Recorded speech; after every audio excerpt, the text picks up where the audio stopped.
ini bilang, Nur, aku tadi lihat pocong loh.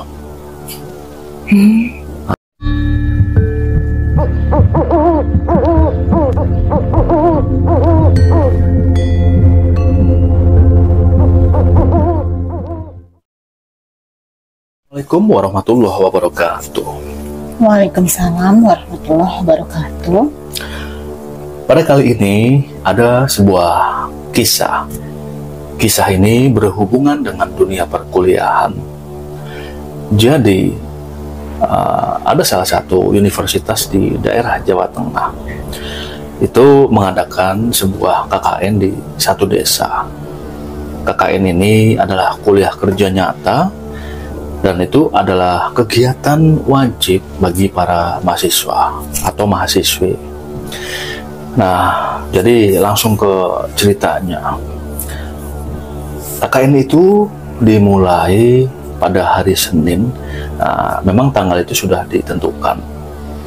Jadi sebelum kegiatan itu dimulai, para mahasiswa dan mahasiswi ini menemui kepala desa di desa tersebut. Ya, intinya sih selain berkenalan, juga para mahasiswa ini juga akan memaparkan berbagai kegiatan yang kiranya akan digelar pada masyarakat setempat. Ya, salah satunya mungkin berhubungan dengan kesehatan atau istilahnya yang berhubungan dengan MCK ya, karena memang kan di pedesaan MCK ini kadang, walaupun tidak semua, ini juga masih setiap rumah masih belum mempunyai. Masih minim ya. Ya, nah, salah satunya yang dikerjakan oleh mahasiswa ya seperti itu. Kemudian juga dengan kegiatan bertemu dengan kepala desa. Dan di sini disebutkan yang KKN ada 5 orang, 3 perempuan dan 2 laki-laki. 2 laki-laki ini sebut saja dengan Cahyo dan Nur. Nama aslinya Nuryanto. Nah, 3 perempuan ini adalah Sylvie, Sari, dan Heni. Setelah mereka ini berlima memaparkan visi misinya di desa tersebut, mereka ini pamit. Namun sebelum pamit, mereka ini menanyakan, kira-kira ada rumah tidak yang memang untuk disewa selama kegiatan mereka KKN di sini. Kurang lebihnya mereka ini KKN 1 bulan 2 minggu. Nah, mereka ini bertanya kepada Pak Kades. Ya, Pak Kades pun berbicara seperti ini, bahwa jauh hari sebelum kegiatan KKN ini berlangsung, mereka memang mendapatkan surat dari universitas mereka berlima ini. Dan di sana Pak Kades pun juga kiranya sudah menyiapkan akomodasi sebuah tempat tinggal. Jadi ketika para mahasiswa ini sudah atau bertanya, nah Pak Kades pun menjawab bahwa rumah atau akomodasi sudah disiapkan. Kalau perlu hari itu juga kita bisa mengeceknya ke sana. Nah, setelah mendapatkan jawaban tersebut dari Pak Kades, Cahyo sebagai kepala atau ketua grup rombongan KKN ini mengajak Mas Nur atau Nur untuk mengecek rumah tersebut. Sedangkan yang bertiga ini perempuan ini ditinggal di rumah Pak Kades. Dan mereka bilang nggak lama kok, hanya mengecek saja. Ya, kemudian berangkatlah mereka bertiga ini dengan menggunakan kendaraan ya. Kebetulan memang para mahasiswa ini membawa kendaraannya roda 2. Jadi mereka ini menggunakan total 3 motor. Dan setelah berangkat ke rumah tersebut, ini dari jarak rumah Pak Kades sekitar 3 km. Bangunannya masih bagus. memang di sekitaran rumah tersebut untuk pemukiman ini jauh. Jadi dari jalan raya itu masuk sekitar 1000 meter lah masuk ke dalam gang. Nah di sana ditemuilah rumah satu-satunya. Namun memang rumahnya bagus. Bahkan di dalam rumah ini ya furniture, kemudian peralatan ini lengkap. Fasilitas lengkap. Betul. Nah Mas Cahyo, Mas Nur dan Pak Kades pun melihat-lihat, bahkan dibuka rumah tersebut. Nah, mereka ini masuk ke dalam, dan di dalam Mas Cahyo dan Mas Nur ini melihat ada 3 kamar. Kamar ini berjejer, kamar 1, kamar 2, dan kamar 3. Nah awalnya mereka ini antara Mas Cahyo dan Mas Nur bilang, wah kalau kamarnya 3 berarti salah satu ini tidur sendiri dong. Begitu. Namun belum sempat Mas Cahyo dan Mas Nur ini deal tentang kamar. Nah Pak Kades bilang, Mas kalau yang tengah ini memang kebetulan saya tidak megang kuncinya. Itu seperti yang diamanahkan yang punya rumah, bahwa katanya kuncinya hilang. Ini untuk kamar yang tengah. Jadi yang bisa digunakan ini kamar nomor 1 dan nomor 3. Ya dapat jawaban seperti itu, ya akhirnya rencana berubah. Ya udah, berarti kamar pertama ini untuk Mas Cahyo dan Mas Nur. Nah kamar yang nomor 3 ini untuk perempuan. Kebetulan 3 orang, ya bisalah bertiga ini tidur satu ranjang. Apalagi ketika kamar tersebut dibuka 1 dan 2 dan 3, ini ukuran ranjangnya memang besar. Namun ya itu dia, Pak RT Pak Kades sepertinya memberi aba-aba untuk segera pulang. Karena setelah pulang dari sana sebisa mungkin langsung ke rumah ini menempati. Ya singkatnya, setelah sampai ke rumah Pak Kades, mereka berlima pun siap-siap. Nah, kemudian setelah sampai rumah tersebut, ini langsung tuh. Jadi ya seperti rencana antara Mas Nur dan Mas Cahyo bahwa nomor 1 itu diisi mereka berdua. Sedangkan sisanya perempuan-perempuan ini atau kawan yang 3, mereka tidur bertiga. Dan itu diterima dengan lapang dada oleh semua pihak. Nah hari pertama ini tidak ada kejadian apa-apa, seperti biasa. Bahkan juga mereka ini seperti room tour ke rumah tersebut ya. Jadi untuk mengetahui di mana dapur. Kemudian ketika pintu belakang dibuka juga ternyata itu kebun pisang yang teramat luas. Nah, cuma yang agak bikin merinding, kamar mandi ini seperti ada jarak. Jadi kamar mandi tidak menyatu dengan bangunan rumah utama. Namun ya ada jarak sekitar 10 meter. Baru itu sumur dan kamar mandi. Ya semuanya berjalan normal. Tidak ada hal-hal yang bagaimana. Sampai hari ketiga juga tidak ada gangguan apapun ya. Karena mereka ini ya tidak berpikiran macam-macam. Karena tujuan mereka ini hanya KKN saja. Termasuk hari pertama dan hari ketiga ya sukses kegiatan mereka ini. Ya memberikan penyuluhan tentang kesehatan dasar ke masyarakat. Salah satunya bagaimana menggunakan sabun yang benar dan bagaimana juga menyikat gigi. Ya intinya dasar-dasar kesehatan di masyarakat. Kemudian juga diberikan seperti penyuluhan bahwa anak-anak kalau bisa ini ya jangan ada satu vaksin pun yang terlewat. Jadi ya kalau kegiatan pemerintah ini kita ikuti. Toh selain gratis juga menyehatkan. Itu yang mereka lalui di 3 hari tersebut.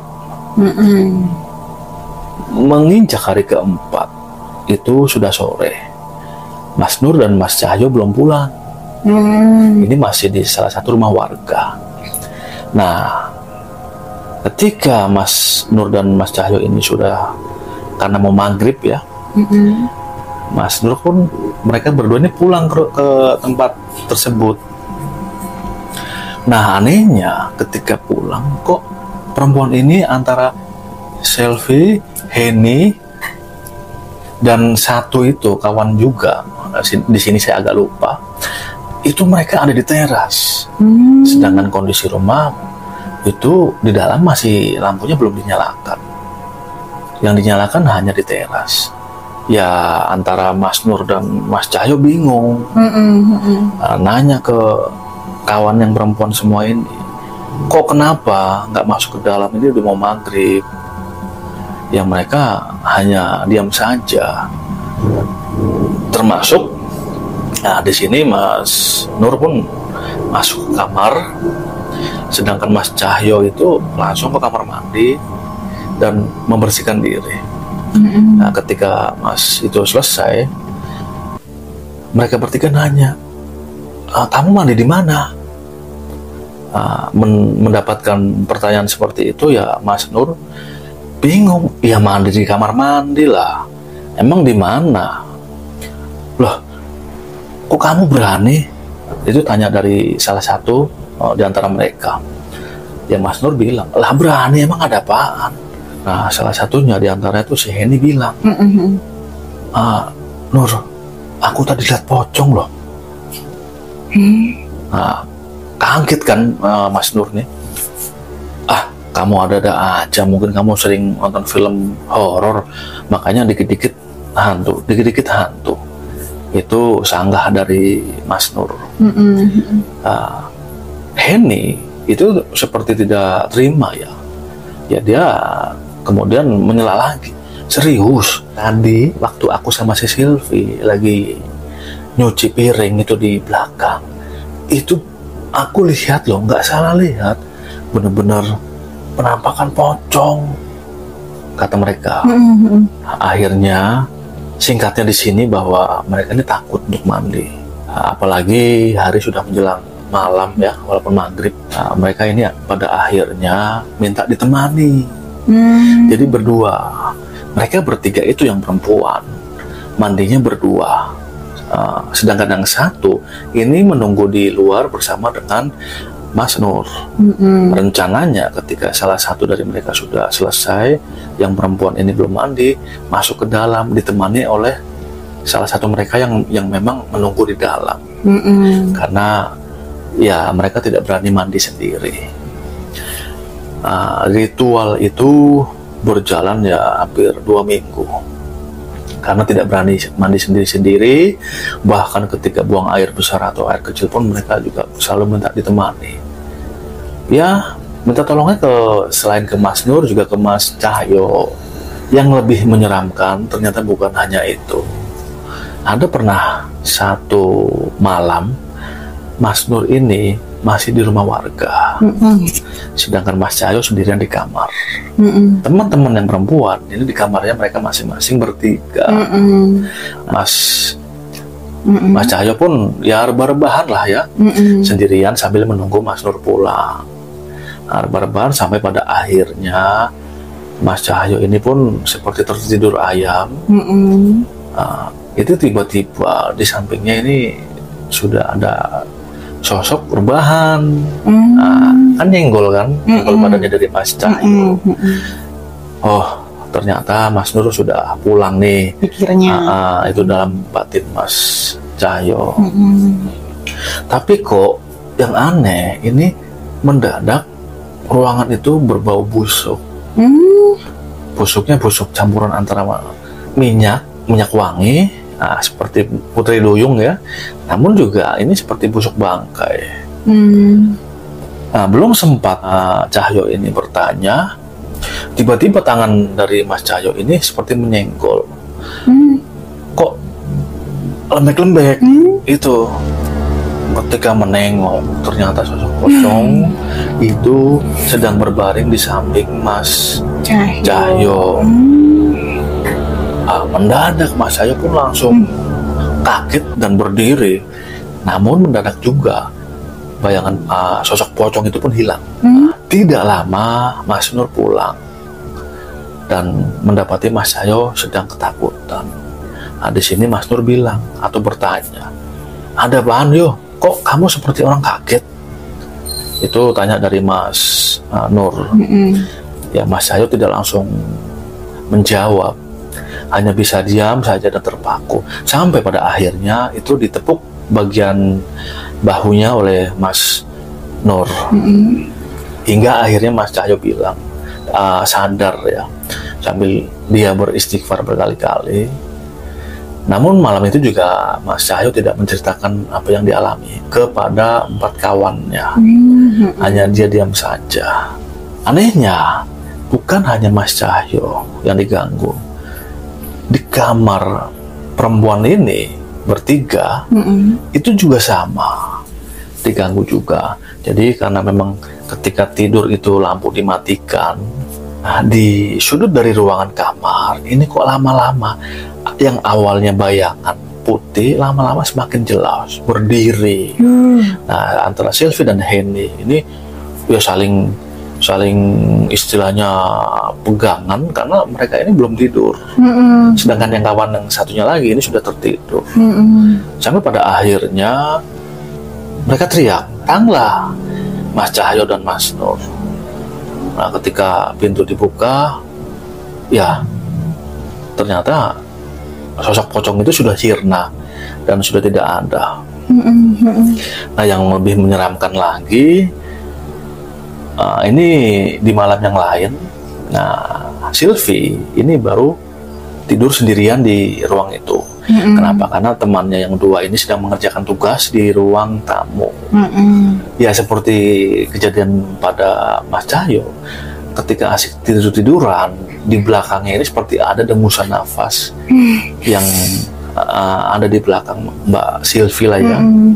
Nafasnya berat. Ini tidak langsung menengok Mbak Sylvie ini. Dan tidak lama kemudian juga tercium bau yang sangat busuk. Belum sempat Mbak Sylvie menanyakan kepada kedua temannya, ini sama ketika bangun dan terduduk di kasur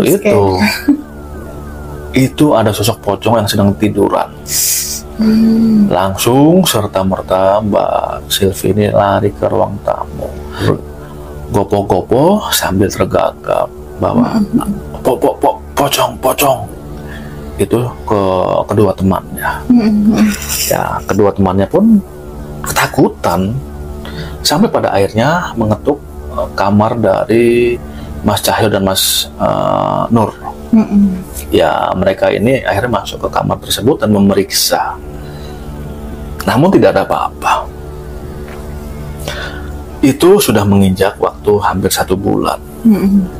Nah, mereka ini rembukan atau berdiskusi, kayaknya udah nggak kuat.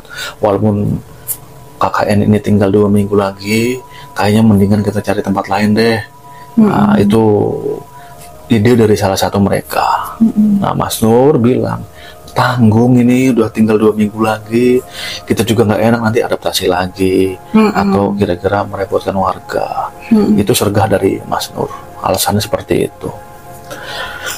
Ya, singkat cerita, akhirnya pun mereka sepakat, oke, kita 2 minggu lagi ya kegiatan di desa ini. Nah, setelah itu pokoknya udah keluar dari rumah ini. Nah, di satu siang Mas Nur ini seperti penasaran, seperti apa sih kira-kira di belakang rumah. Kok rasanya dia ini penasaran. Dan akhirnya ketika ya waktu itu sudah tidak begitu pagi lah, mungkin sekitar jam 1 siang, ternyata dia ini ketika ke belakang rumah, masuk ke dalam kurang lebih sekitar 100 meteran, di sana ada sebuah TPU, tempat pemakaman umum, yang ternyata itu ya TPU warga sana. Tidak jauh, kalau mungkin kurang dari 100 meter. Ya mungkin itu asumsi dari Mas Nur, oh mungkin karena dekat kuburan ya, sehingga kadang-kadang kok banyak sekali penampakan. Ya setelah melihat atau mengetahui hal tersebut, Mas Nur pun pulang ke rumah itu, dan dia pun bercerita kepada Mas Cahyo. Intinya bla bla bla bla, bahwa ternyata tidak jauh dari rumah ini ya TPU besar, hanya dibatasi oleh sebuah kebun pisang. Ini harus kita berdua saja yang tahu, jangan sampai tembus ke kawan-kawan kita yang perempuan, ketiga orang itu. Oke, kata Mas Cahyo. Nah, ini epik atau hal yang paling menakutkan terakhir, ketika Mas Cahyo ini mandi setelah azan maghrib, mandi itu ternyata ketika sedang sabunan dan sampoan ya. Ini kan kalau sambuan kan mata pedas, merem kan. Nah tiba-tiba itu ketika dia posisi mata pedas tertutup, dia ingin mengembalikan botol sampo ke tempatnya. Tiba-tiba dia memegang seperti tangan. Nyenggol tangan itu ada di dalam bak. Nah, cepat-cepat dia membilas mukanya supaya matanya segera melihat apa yang terjadi. Dan ketika matanya terbuka, itu seperti ada kain putih yang di dalam air itu, bak air. Dan di situ ada ikatannya di ujungnya. Ya kondisi lampu kamar mandi yang remang-remang, sebisa mungkin Mas Nur ini karena emosi ya, dipukullah air itu. Jadi istilahnya dia kesel, dipukul. Tiba-tiba pocong itu pun hilang, hanya air biasa saja. Dia pun akhirnya menyelesaikan mandinya. Selesai mandi, ya Mas Nur ini tidak bercerita kepada siapapun. Takutnya hal ini malah membuat mereka semakin ketakutan, karena ternyata level dari ketakutan ini sudah semakin memuncak. Padahal KKN ini tinggal 3 hari lagi. Jangan sampai yang tinggal 3 hari lagi ini mereka ini tidak kuat. Ya sebisa mungkin Mas Nur rahasiakan. Dan akhirnya semua itu terkuak. Kenapa rumah itu seringkali muncul pocong? Selain memang juga tidak jauh dari TPU. Jadi setelah ini pun terkonfirmasi oleh mereka berlima, atau diberitahu lah ya, oleh warga, salah satu warga. Jadi rumah itu awalnya adalah punya seorang bapak-bapak yang tinggal sendirian. Bapak-bapak ini adalah istilahnya purna tugas ya. Nah, sedangkan istrinya ini sudah lama meninggal. Jadi bapak tersebut ini sudah lama menduda. Bapak ini pun tinggal sendirian karena tidak menikah lagi setelah sang istri meninggal. Sampai pada akhirnya itu berjalan sampai kurang lebih 10 tahun. Dan setelah 10 tahun itu, setahun terakhir ini sakit-sakitan. Sampai pada akhirnya pun ternyata bapak tersebut meninggal dunia. Meninggalnya di kamar nomor 2 itu, yang memang ternyata kamar yang tidak ada kuncinya. Antas, jadi begini, karena kamar yang tidak ada kuncinya itu kan pas di tengah-tengah. Jadi antara kamar nomor 3 dan 1 ini kan berdempetan. Ya ini kalau malam itu sering terdengar di dalam kamar ini ya seperti orang tertidur, nanti ranjangnya seperti seperti ditiduri, nanti ada yang seperti berdehem. Seperti itu. Yang tempat bapak ini meninggal masih ada di dalam, bahkan kasur-kasurnya. Mungkin bahkan pakaian-pakaiannya masih ada di dalam.